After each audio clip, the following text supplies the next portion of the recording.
বছর পরে একজন দুইজন ইহুদি আল্লাহর নবীর কাছে রওনা দিল 303টা ছাগল নিয়ে।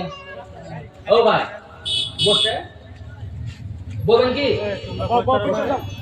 হ্যাঁ লাভন দেখবে দেন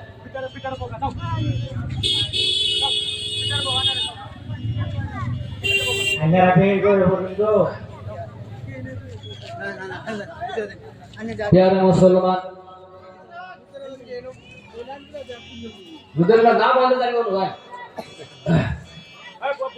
যারা যারা দাঁড়ায় আছেন তারা সবাই বই বলুন গো বই বলুন মানে রাস্তা আছে না যে মিরেশ্বর বাবার মানে পছন্দ হয় না মিরেশ্বর পছন্দ করে না ফার্স্টে বাবার গেলে মন হলো না এক জায়গার ভিতরে মক্কা থেকে মদিনায় দুইজন ইহুদি গেছে 303টা ছাগল নিয়ে কয়টা ছাগল নিয়ে 303 আমাদের কয়টা আমাদের কয়টা 303টা ছাগল নিয়ে মক্কা থেকে মদিনায় গেছে কোন কারণে মক্কা শরীফে ঘাস নাই যেরকম আমাদের ভিতরে আগে আমাদের বাপ দাদারা এই করছে গরু ছাগল পালছে এই জায়গা থেকে অমুক জায়গা নিয়ে গেছে নিয়ে জানাই গরু ছাগল পালবো নিয়ে জানাই নিয়ে গেছে তো দুইজন তিনজন সাহাবা আল্লাহর নবীর দেশের মদিনা শরীফ গেছে আল্লাহর নবী মক্কা থেকে মদিনায় গেল শুনছে খবর পাইছে মদিনা শরীফে বহুত ঘাস ছাগল টাগল খাইলে যদি ঘাস ছাগল মাগল খায় তাহলে ছাগলগুলো বহুত স্বাস্থ্য মোটা হয়ে যাবে এই কথা শুনে তিনজন বা দুজন ইহুদি মক্কা থেকে মদিনায় গেছে যাওয়ার পরে দেখে যে ওই জায়গার ভিতরেও এত রাস্তা মক্কা থেকে মদিনা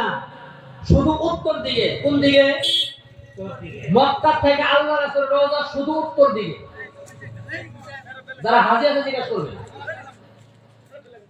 তে গেছে যাওয়ার পরে মদিনায় যায় দেখে ছাগল নিয়ে এলাম মক্কা থেকে ঘাসের উদ্দেশ্যে এখন এসে এই জায়গার ভিতরে ঘাস নাই এর 3টা ছাগল আছে বলি ছাগল কয়টা ছাগল 3টা ছাগল বলি ছাগল হাঁটতে পারে না উঠতে পারে না মদিনায় যায় বসে গেছে বলি ছাগল মক্কা থেকে মদিনায় হেঁটে গেছে কোন ঝামেলা আছে নাকি তে 303টা ছাগলের ভিতরে 300 ছাগল হারানা করে কিন্তু অতটুক না দুর্বল হয়ে গেছে কিদার চোদনে ঘাস নাই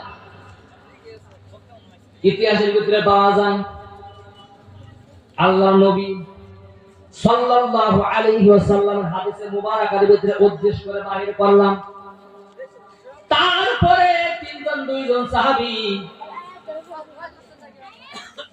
মদিনায় গেলেন যাবার পরে দেখে মদিনা পিলদের ভিতর তো ঘাস দেখা যায় না যায় দেখে মদিনা শহরও ঘাস নাই এখন 3টা ছাগল বলি ছাগল হাঁটতে পারে না এখন কি উপায় হবে এই তিনজন ইহুদি ডান দিকে তাকায় দেখে কেউ নাই আবার বাম দিকে তাকায় দেখে কেউ নাই এমন সময় আল্লাহর নবী সাল্লাল্লাহু তাআলা আলাইহি ওয়াসাল্লাম হাদিসে মুবারাকার ভিতরে বয়ান করে এমনি সময় একজন বড়ি মানুষ সামান দিয়ে আস্তে দেখে যে তিনজন ইহুদি বসে আছে চিন্তায় পড়ে গেছে এখন তো মক্কায় তো আবার ফিরে রিপিট যাইতে পারবো না ছাগল হাঁটতে পারে না 303টা ছাগল হাঁটতে পারে না 3টা ছাগল তো বসে গেছে আর 300 ছাগল কোনমতো হাঁটাবাটা করে কিন্তু অতটুক শক্তিশালী হয় নাই এমনি সময় সেই সাহাবা সেই বড়ি সাহাবা তিনাদেরকে বলল ইহুদি ভাই তোমাদের কি হয়েছে বল আমরা টেনশনে পড়ে আছি কিরকম টেনশন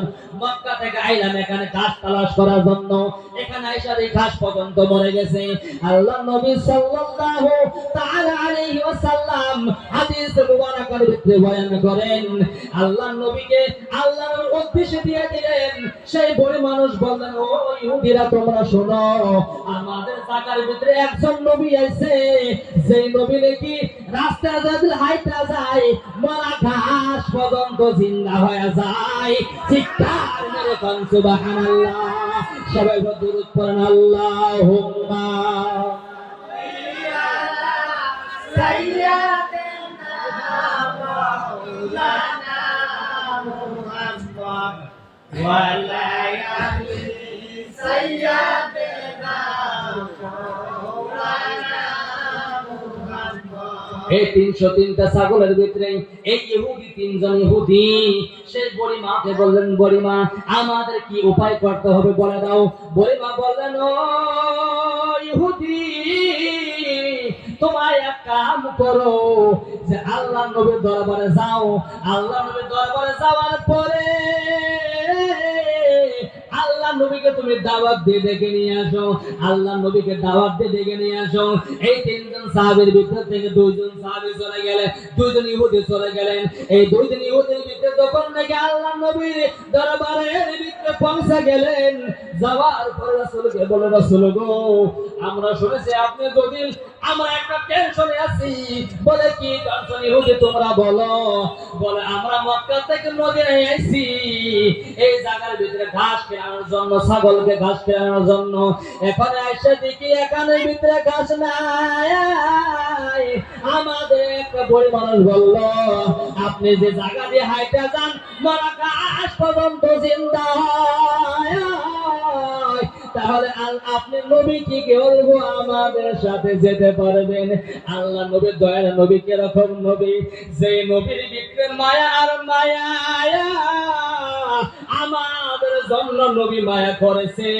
শুধু তাই নয়, আল্লাহ নবীর নবী হওয়া পর্যন্ত ইহুদি পর্যন্ত মায়া মহাব্বত করেছিলেন। জোরে কোন সুবহানাল্লাহ।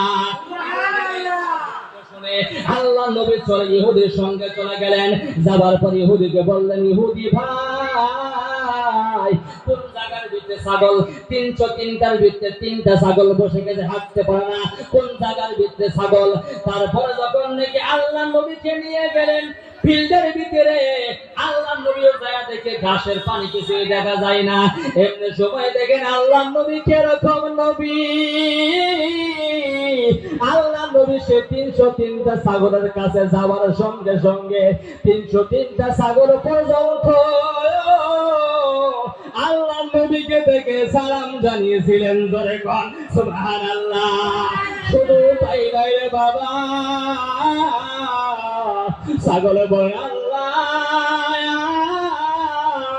ছাগল বলে আল্লাহ রে,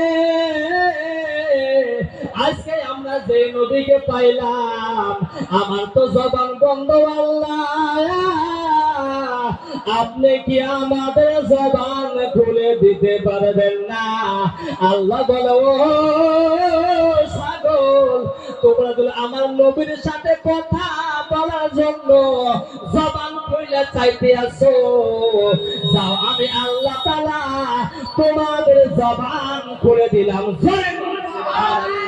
ও প্যারে মুসলমান বাবারে,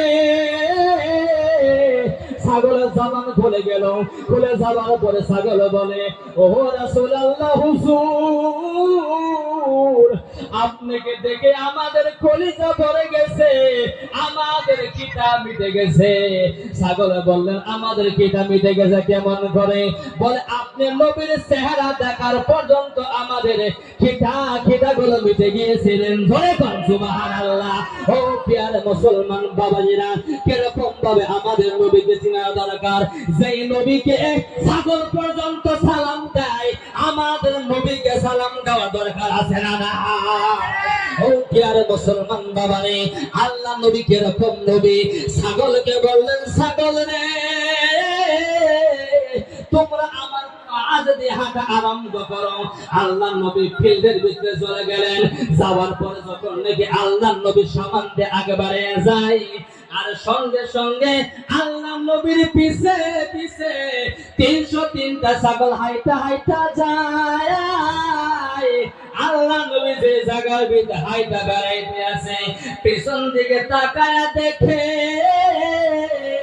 যে পিছনের আল্লাহ নবীর কদমের নিচে যতগুলি ঘাস মরা ঘাস পড়েছিল, মরা ঘাস পর্যন্ত আল্লাহ নবীর কদমের বরকতে মরা ঘাস গুলো জিন্দা হয়ে গিয়েছিল। চিৎকার করে বল সুবহানাল্লাহ। কেমন করে বাবা নবীকে চিনলাম রে বাবা? শুধু তাই নয় রে বাবা, যে নবীর সাথে কথা বলার জন্য মনে মনে সেই নবীর সাথে কথা বলার জন্য আমার আল্লাহ ছাগলের জবান খুলে দিতে পারে, তাহলে কি আমাদের নবীকে মহব্বত করলে আমাদের জন্য আল্লাহ নবী শাফাআত করতে পারবে কি পারবে না? আমাদের পারবে কি পারবে না? শুধু তাই নয় বাবা, আপনাদের বুঝাই কেমনে বাবা, বুঝাই কেমনে বাবা? ও বাবা রে, আল্লাহ নবীর শান আমি আমজাদ মাওলানা বাড়াই নাই, আল্লাহ নবীর শান সভাপতি সাহেব বাড়াই নাই, আল্লাহ নবীর শান হাবেজ সাহেব বাড়াই নাই, আল্লাহ নবীর শান আপনি বাড়ান নাই। আল্লাহ নবী এরকম নবী, যেই নবীর শান আমার আল্লাহ কোরআনে বাড়াইয়া দিয়েছে। ধরে সুবহানাল্লাহ। আমার আল্লাহ বলে, আমি আল্লাহ আমার নবীর জিকির, শান, আজমত, হুরমত সবকিছু আমি আল্লাহ বাড়াইয়া দিলাম। সুবহানাল্লাহ। আলাম নাশরাহ লাকা সাদরাক।